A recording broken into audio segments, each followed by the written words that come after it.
Di ruang sidang ini, yang diadili bukan hanya seorang terdakwa, tapi sebuah cara berpikir yang merasa tuduhan boleh hidup meski kebenaran telah berkali-kali menjawab. Ini adalah suasana sidang. Sidang atas tuduhan ijazah palsu. Sidang atas pencemaran nama baik.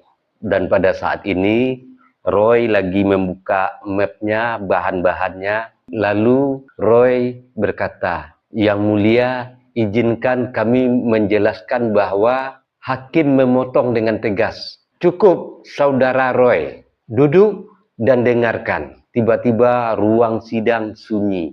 Lalu hakim berkata, "Saya tidak akan lagi menanyakan soal font, tidak lagi akan mendengar soal foto, dan tidak tertarik pada tuduhan yang terus berganti rupa."